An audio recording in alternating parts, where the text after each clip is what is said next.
Hey friends, and welcome to Beyond the Veil. Today we have a very special show. We have with us Animator Bob Clark. And if you're a local of Westchester County, you'll be familiar with this event. This year, the Rochelle Arts Fest will include something new in their lineup. And it is a film festival focusing on Westchester directors. It'll be held on the weekend of Arts Fest, which is a local community festival, on Saturday, October 19th at the Pelham Picture House. And it will be, I believe, Bob, from 12 to 6 p.m., so 12 noon to 6 p.m. And one of those filmmakers today is Bob Clark, who created Autistic Mode, an arts Westchester-based project that brings together 6 animatic films directed by animators on the autism spectrum. So, Bob, thank you so much for coming on Beyond the Veil. It's really a pleasure to have you today. Thanks for having me. Yeah. So, before we talk about the film festival, could you tell us a little bit about your journey into animation and what really inspired you to choose this medium? Well, I grew up following a lot of animation that usually was shown on things like the Sci-Fi Channel back in the 90s and stuff. That's where you would first see things like Akira or Project Echo or Robot Carnival, which was a major inspiration in what we're doing right now. Robot Carnival was interesting to me, especially because it was also like an anthology project. You know, you would begin watching one short, then that would end, and it would lead into another, it would lead into another. And if you're not really familiar with that, it gets very hypnotic after a while. And, you know, I started diving into all the other types of anime anthologies. You know, there's Memories, which is one of the first things that Satoshi Kon did before he started directing. There's Neo Tokyo, which has a great Kawajiri short that played a lot on Liquid Television, which I think a lot of people will probably remember. That was like the big MTV anime anthology show, which is where you first saw Aeon Flux for the first time. So I really fell in love with that, and also just like the style that you had on, on Saturday Anime, on the Sci-Fi Channel. Project Echo, Venus Wars, they had a lot of stuff that, really held your attention and really showed you a different type of filmmaking that you had in animation than what we were getting in the West, and still are for the most part. Wow. Our audience is usually horror fans, but they also fall into the other genres as well, especially anime. And I'm sure for any of those who are watching out there, definitely know what Bob is talking about. And what's so interesting about your story, Bob, is that you embrace neurodiversity. You embrace it. And I'm not sure, I know maybe other artists might be afraid to show them their true selves and put their true selves into their work, but you embrace it. And I would like to know, what role has being on the spectrum played in shaping your creative vision and really your storytelling approach?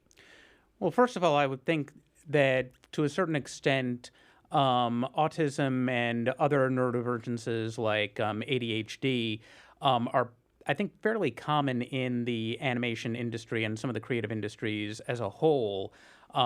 It's kind of a stereotype that's sort of true, that a lot of people who are on the spectrum are also heavily into animation of one kind or another. Lots of people who are into anime, lots of people who are into like traditional Disney and things like that, or Warner Brothers. And if they're into it, they are into it in a deep way.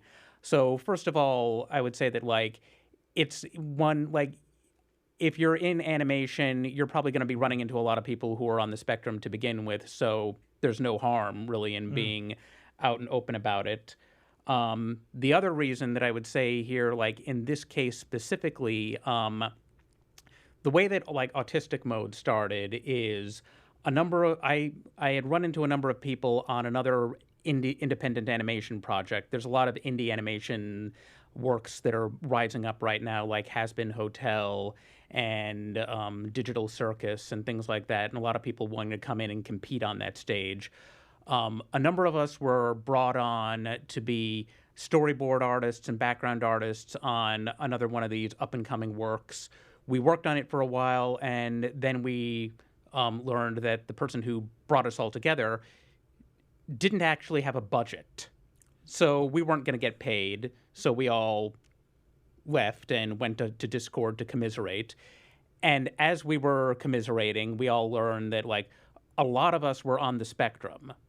And when I heard that, or saw it because it was typing chat, I looked at that and thought, and if enough of us are autistic and I get enough people together, we can get grant money for that. Yeah. So as soon as you can do that and you can put together a grant project and it becomes attractive to people, that's one more reason to be out and vocal about something. So, and we did, and Arts Westchester liked what we had in mind, and that's how we brought everything together. And, like, it was a $10,000 grant, the Voices for Change grant.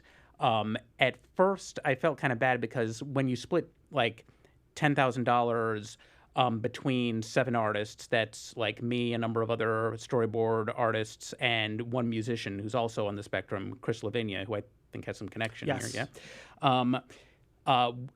When you split that up 7 ways, it doesn't come out to a whole lot. But also, given how, like, indie animation rates are sometimes, that still winds up being a lot more than you would get on a lot of other projects. And especially since I was structuring this, you mentioned this is animatic based before. Yes. Mm-hmm. An animatic, for people who don't know, I mean, this is a horror podcast, so I'm assuming a lot of people know the ins and outs of filmmaking. But just for anybody who's not, familiar, an animatic is like an animated storyboard that is done as part of the pre-visualization process in filmmaking, both live action and animation. In recent years, animatics in the animation business have become more and more keyframed to the point that they're basically just animation on its own. So I thought the animatic would be a really good unit of independent filmmaking for the animation side of things. In the same way that, like, we can accept that a low-budget horror film can be in black and white or shot on somebody's iPhone or something like that. Or you can accept other limitations like black and white comics or a movie that's entirely composed out of stills like La Jetée or something like that. I thought the animatic would be a really good unit of independent filmmaking for animation. And I say independent as in literally each artist was working on their own piece. And, like, we don't have a crew. Each one of us is just doing this completely solo. It is independent in the truest sense for each one of these shorts. Now, take me through the process. So, when I see it, and I did see the shorts, the ones that were available on the trailer and the links that you sent, it's a lot of work. And I'd like to just go back a little bit because I know you said a $10,000 grant. And for those who never worked on a grant, that might sound like a lot of money, but when you break it down, it really isn't. And when you get grant money, there's also a lot of strings attached too. But one of the positives is that it was through the Arts Council, so they're going to also promote it as well. Tell me, how do you first begin? Do you write some ideas down of what's the story that you want to tell, or do you just kind of start drawing and then just let your mind flow free? What is the process of how you started and created your short? In my case, it was something that I've been working on for a while. Dreamcatchers is something that I've been working on as as a series that I want to pitch and actually be able to produce at some form, at some length and someday. It's a sci-fi detective story about people who investigate crimes and nightmare infections and dreams. And, I think to myself, there's a certain commercial potential in that. So I've been working on that for a while. In my case, I'm able to write things really easily. I can write a screenplay pretty quick. And after you get to that point, the most important part is actually being able to get to some kind of, like, workable storyboard fairly quick. The thumbnailing process to, like, an actual rough board can take, like, a couple of weeks. And from that point, if you actually want to bring it to some form of, like, limited animation, I find myself trying to rush to get, like, a rough version of it done completely start to finish so that even if I was unhappy with something, I would have at least something that had a beginning, middle, and end. You then look at it and decide, okay, this part looks ugly, I need to redraw it entirely. This part looks okay, there's dialogue, so I'll just draw some like moving mouths to go on top of it or things like that. And that goes on as long as you can sustain it, along with all the other jobs that you have to do. Like in my case, that includes getting enough people to come together and do voice recording, because you can only do so many voices yourself. Putting together sound effects from free libraries, because you're not going to be able to pay for any rights on anything. Yeah. And then editing it together. Probably the hardest part for me after everything is actually put together is just rendering. Yeah. Now, I'm working in Storyboard Pro for the actual like timing and animatics. And anybody in the animation industry will tell you, don't do that. Don't do that to yourself. Especially if you're doing stuff with like a lot of layers piled on top of each other, that can really tax the hard drive after a while. But a lot of people will still do it, even though everybody says don't do it, they're doing it themselves. And it can take you a long time to render even just a 2 or 3 minute clip. And then you're splicing all of those 2 or 3 minute clips together, and it can get really taxing and really just stressful to think, is it going to render or is it going to crash, and am I going to have to go back and do all that work again? Because sometimes you render before you even save, because sometimes rendering is less taxing to the hard drive than saving it. I don't really know why, but that's how it is. But like I said, the writing part of it is very easy for me, so I can do that pretty quickly and know how to do things out in a beat form and know what I'm working with. For some of the other people who are doing this, everybody has their own challenges. I don't know exactly what everybody else's process is in terms of, do they write a full screenplay? I know a lot of people are probably a lot looser in terms of that. Animation tends to be, there are 2 types of animation in the industry right now. There's script-driven and board-driven. If you're a storyboard artist, you tend to veer towards the board-driven stuff, so you might just give yourself a simple beat of stuff, beat list of stuff that you want to go through and just, draw it out from that stage. One of our guys, Charles Moss, he's also a songwriter. He does a series called Detective Cat that you can find on YouTube that he's pushing. And for his short, Honey Jack, he had like a full Dr. Seuss style poetry narration with songs that he did. So he had he had the story beat out in that form before he started doing, the actual thumbnails and animatic process. So that's an interesting process. One of our people, Gabrielle Tiford, was working with another musical composer to do basically a music video. Her thing is called Canvas, and it's this beautiful autobiographical music video about just growing up under hardship and being an artist and having loss in your family. What I found interesting there is that she was using the language of storyboards and animatics so that she will keep in arrows for motion in a way that is both communicating what's supposed to be done in the storyboard, but also it has an expressive component that I think is really wonderful.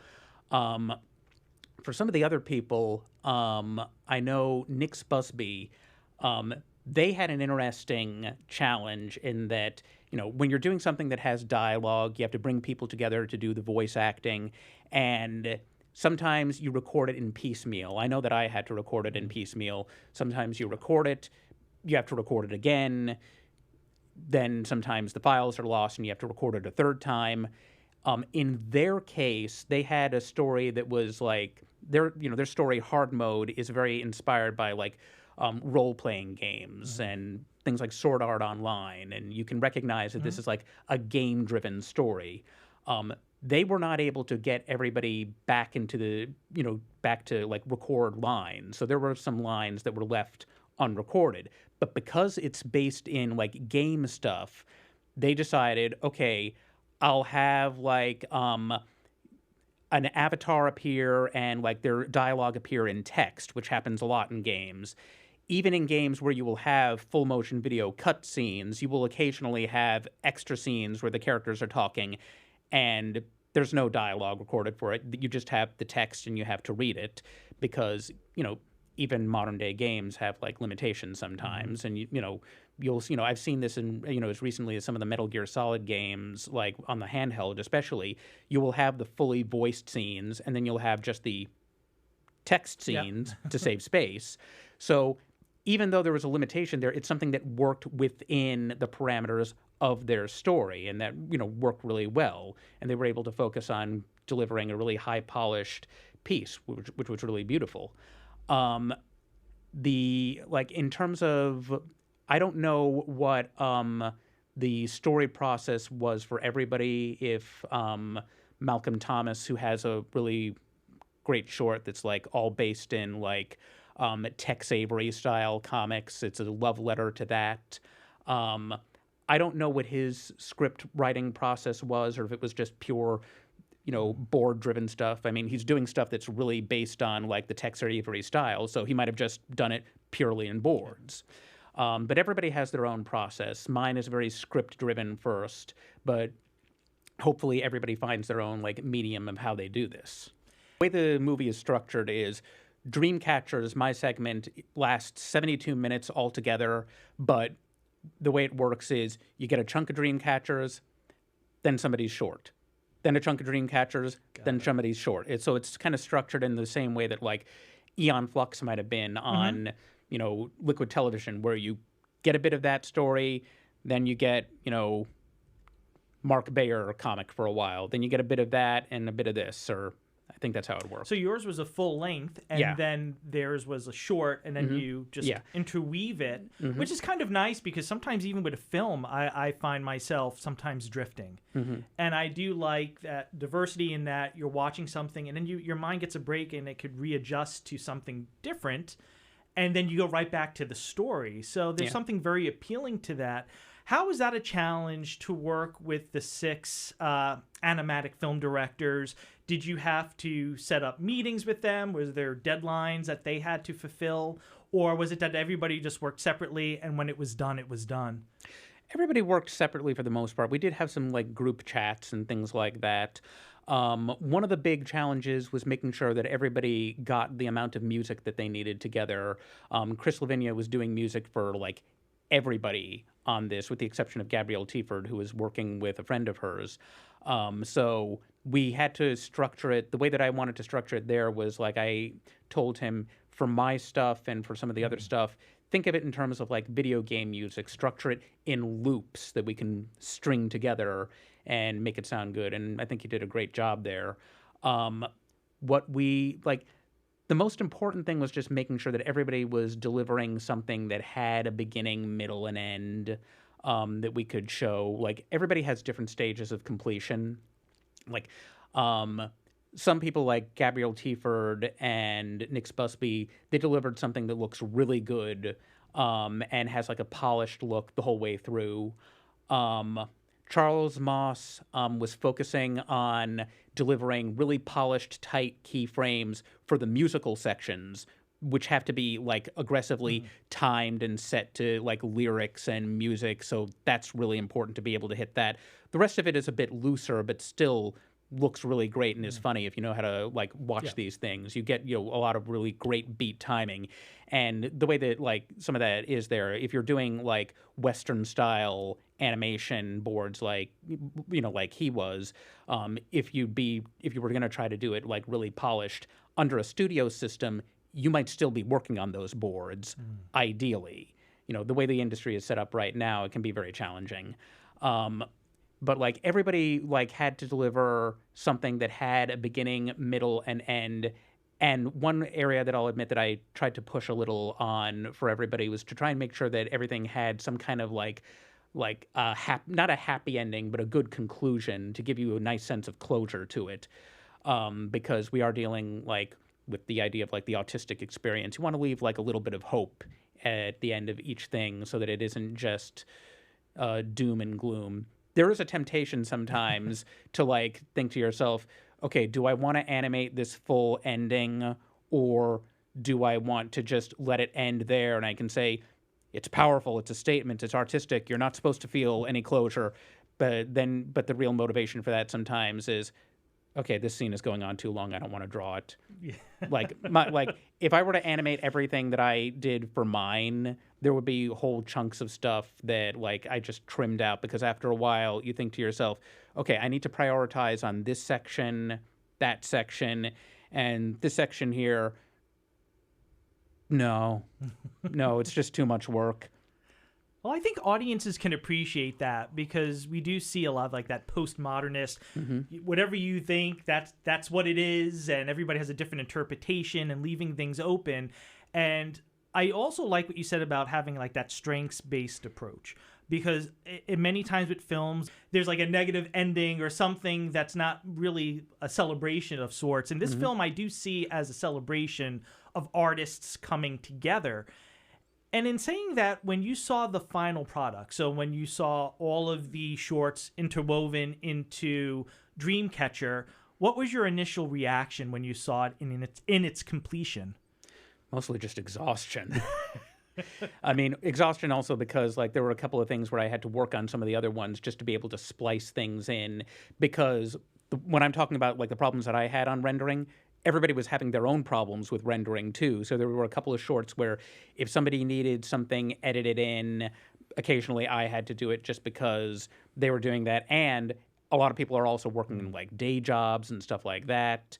There are occasionally times where like you realize, okay, I need to go get the sound mix improved because this person that you got to record dialogue on one day delivers a great performance, but they were recording in some weird audio file that, you know, Toon Boom didn't exactly recognize, and it was hard to boost. So you have to go to another studio to deal with that and stuff like that.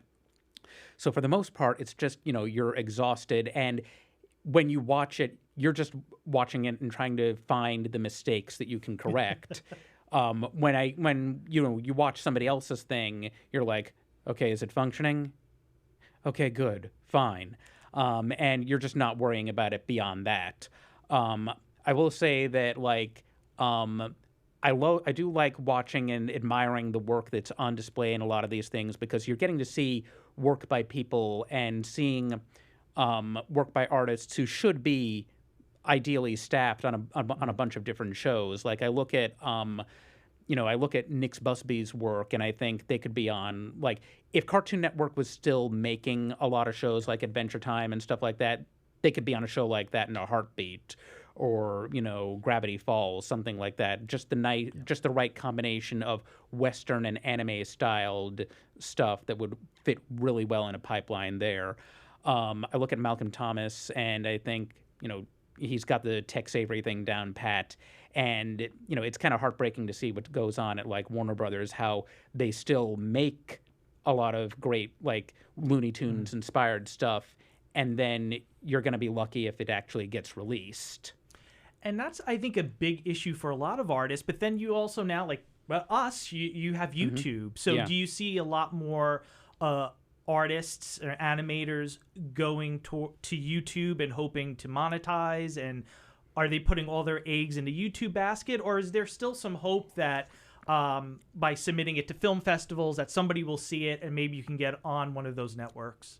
Well, hopefully something like that can happen. Yeah, I mean, like that's one of the reasons why we're doing the festival with Arts Fest, and that's one of the reasons why we're submitting to different film festivals in general.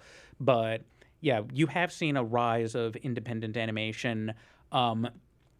Most of the independent animation that's out there is coming from people who already have like a certain amount of industry experience and, you know, are able to afford a greater budget for highly polished animation and things like that. And you've also seen other projects that begin as web comics and find success there and are able to afford more of an animation budget. That's how you have something like Lackadaisy, which has a really beautiful look. That's because I can't remember exactly how long Lackadaisy has been around as like a web comic, but it's been around for a long enough time that they were able to afford to do a polished pilot. And that's what happens in like a lot of these other things where like you're around for a while and you make connections and you earn enough money that you can actually afford to do that. If you're doing like a $10,000 grant, you're definitely doing something that has to be a lot more limited, and it has to be like, we're more on like, if animation is a spectrum from highly polished to independent. We're like on the mumblecore side of things. And we just have to hope that there'll be an audience for that in the same way that there's like an audience for like something that somebody shot on their Pixel Vision camera in the 90s or something. It is an exciting time, even though it can be frustrating, like you mentioned about doing work, and then unfortunately people can take advantage of animators, but there are avenues, and I do see this film festival and your work that's going to be shown in New Rochelle as one way to get out there. So are there any other festivals that you plan on submitting to? So you have New Rochelle coming up on October 19th, everyone. But do you have any other plans after the Arts Fest, after the show in Pelham Picture House, to send the movie out and get more exposure? Well, I don't want to jinx any of the I've submitted to a lot of stuff on Film Freeway so far, and hopefully we get into some of those places. I don't want to jinx any of the other places that I've submitted to so far. We have gotten like a handful of recognitions. Like we were a finalist in the New York Animation Film Awards. So, we made it past the semi-finalist stage. We made it past the finalist stage, made it to the finalist stage. We didn't get beyond that. But even getting to like a finalist stage or something, at least that comes with a laurel that you can put on the poster and stuff like that. We got a Best Science Fiction Award at the Toronto Alternative Film Festival that we can talk about, and there are so many smaller film festivals out there that like you don't even know sometimes if the stuff that you're submitting to is actually going to play in a theater or something like that, because they have a limited amount of time and things like that. But like hopefully we get somewhere, and hopefully we'll have something to report. When you're talking about that, about going to the film festivals, I think of the marketing genius Seth Godin, and he talks about raving fans, about having raving fans. And I think that's also one way of doing it, by going to film festivals and people see the work and they become instant fast fans. Have you had any experiences of those who maybe have been on the jury, or have just like, say, moviegoers who attended the festivals?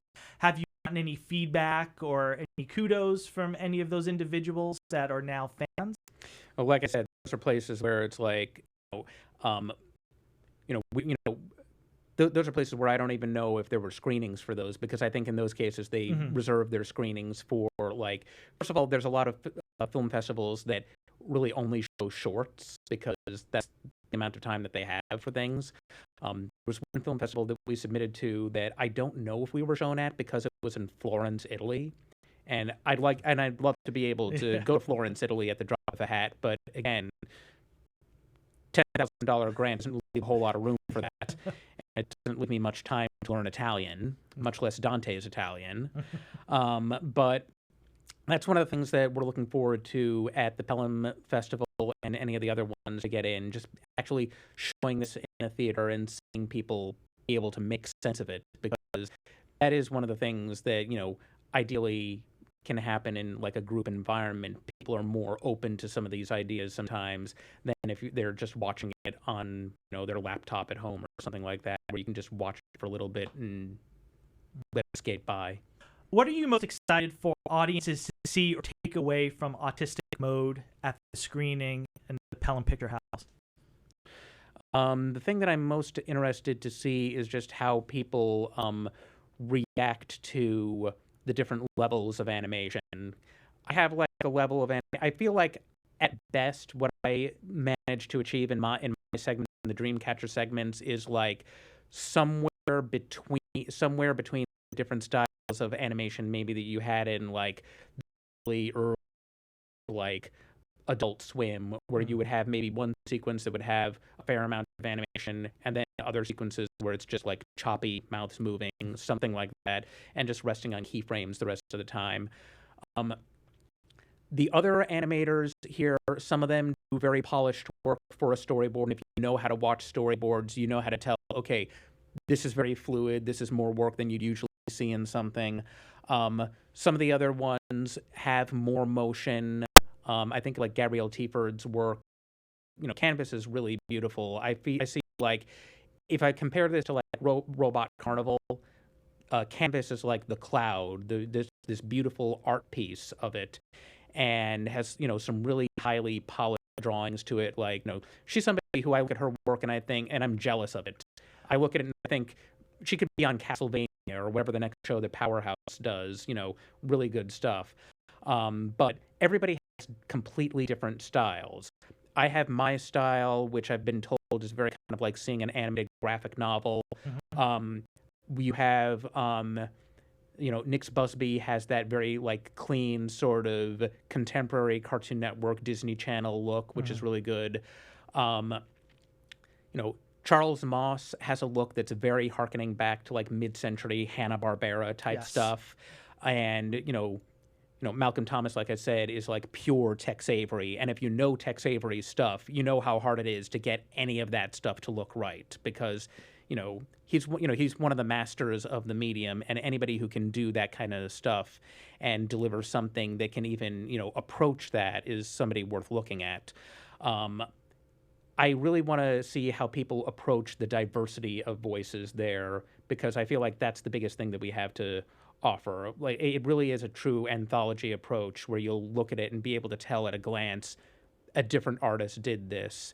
And even in some of the like anime anthologies that I admire the most in time, in terms of like the work that they put out, if as a child, if I looked at any one of the given shorts of like Robot Carnival or the Animatrix or something like that, you might not know at a glance that they're done by different people. Oftentimes they're done by the same studio. So a lot of the times the same people are working on different people's shorts and other people's shorts than their own.